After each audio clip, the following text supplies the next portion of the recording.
we just explained how African leaders are rejecting U.S. influence. You have people much more willing to speak up against U.S. Western aggression, and just like Lula, who literally went to the Biden administration face and called out why he don't. He explained why he don't support funding Ukraine and how we need to be facing peace. Right? You have AMLO recently, who now forming this global coalition to fight against the Cuban blockade. And you also have AMLO, who called out U.S. Aggression against Nicolas Maduro. You have AMLO that seemed like he had enough with the West. Look at Mexico. AMLO announced his campaign against U.S. blockade of Cuba, denounces neoliberalism. We can't even get the squad to do stuff like this. President Andres Manuel Lopez Obrador announced Mexico will lead an international movement to end the U.S. government's inhumane blockade against Cuba. Now, check this: praising Fidel Castro as a visionary, based as hell. What do you think they're gonna do against him? Like, is there something? I'm just saying, like, this seems. Let me spell Cuban right.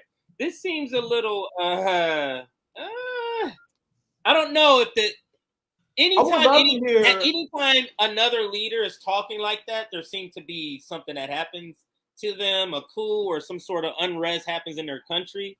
So I'm just wondering, have you heard anything or think anything like what he's saying? And they're right next to us. You get what I'm saying? They're on the border of us. So I actually, that's a good question that I honestly don't have an answer to. I would love to hear someone explain why AMLO, and my general explanation would be because of U.S. waning influence abroad. Because AMLO recently have been consistently rebuking United States policy. Now, the biggest stain on AMLO's record, the same with Lula, is his stance on Haiti.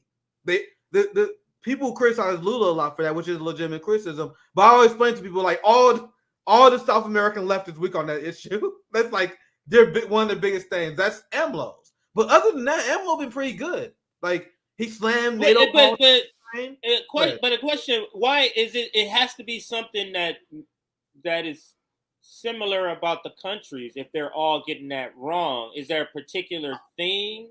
I've seen a segment on. I'm not an expert on that guy, I'll be honest. But I've seen a segment on Democracy Now! Where some guy explained that it is rooted in anti-blackness, and there's the Western propaganda campaign waged by France and the United States, because they always hated Haiti, has been so strong that it's even cracked South American left politics. It's such a weird phenomenon to see these people constantly get these issues wrong. And Black Agenda Report, they shout out to them. They've been leading the charge and calling these leaders out. They will praise AMLO for doing stuff like this. They'll praise Lula for doing stuff like this. They're like, hey, remember your stance on Haiti, though? what's up with that?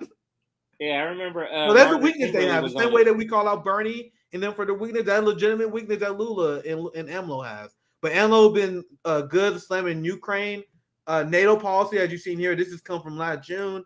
And now he's leading the campaign. And now this is giant to end the blockade against Cuba, which Joe Biden, just to show you guys how bad this unhinged white supremacist that the squad continues to apologize for, that Bernie Sanders is still a good friend with, he promised to reverse Trump unhinged Cuba policy. Do you guys remember when Barack Obama started to reverse some of the unhinged Cuban and I remember policy? that. Yeah, and then Trump took office, and obviously as an unhinged neocon right winger he is, he escalated war against Cuba. Biden was running like, I'm going to restore tensions with Cuba, and like every other thing he said, I said, hey, NATO left, Boutique left. Don't listen to this motherfucker. He's lying to you. And guess what? Arben was right again. He doubled down on all of Trump's anti-Cuba policy, which led to people like AMLO doing this. Because Joe Biden is the biggest threat, the biggest white supremacist, the biggest neocon threat to the working class. But AOC will go on Rachel Maddow. I'll tell you how great he is, though. Ain't that about bitch? I would love with AMLO and Lula, with all their criticisms, I would take them over what we have in the United States left any day of the week. Any day of the week. Anyway, that's a quick statement. Any last thoughts on the CJ? No, I would just that and they're considered the progressives. Like they are true progressives. Like if you think of the sense of the word progressive, and then you have people to the left of progressives, that's cool. Maybe Lula is. But the people we have aren't progressive. They're literally center. They're literally center right. They're not to the left whatsoever. Like they think Medicare for all is some sort of Malcolm X like policy. It's not. Like there's literally conservatives in other countries. Where do you stand against the empire? Medicare for all. Yeah.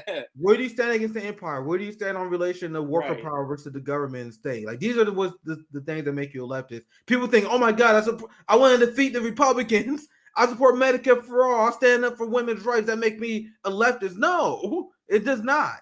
Not saying anything not worth standing for, but that's not the standard bearer it's ever been. Anyway, go ahead, CJ. We did see this. Lula just decided to condemn Russia over China. Yeah, we did. Yeah, Lula, and whether you guys agree with the strategy or not, and I think that is worthy of criticism. But Lula's strategy is he want to take that criticism off the table, right? So they call anyone, like Lula is literally on the Ukrainian kill list, according to Claire Daly. Mm-hmm. Claire Daly's on the kill list, McWallace on the kill list. The Western media will mute and silence you if you do not say this phrase. I condemn Russia for the invasion. So this is a legitimate criticism. If you want to criticize Lula for doing that, that's legit. But Lula's strategy is to say that, then he say, hey, yeah, so I condemn Russia and Putin for this invasion. But what about Zelensky? And what about NATO? How about we call for peace? You see how it's a tactical move where he takes that off the table. And that's a fair criticism if you criticize him for that. But I see why he does that. And that leads to situations where he's in the White House. He's like, yeah, Biden, yeah, I condemn Russia. What else you want to hear from me? Now, what about what you're doing? what are you doing here? What's Zelensky doing? What are NATO doing here? What else you want from me? Yeah. So it's like, and I think Black Fruit says that strategy is lame, that's fair. He's a politician. Like that's all, and this is our message. You can't expect these politicians to save us. That's the best you really can expect from someone like Lula. You can't expect these people to go gun blazing, but I see the tactical strategy that he's doing, and I can see where you guys are coming from if you think that's weak. But he's a politician. It is what it is.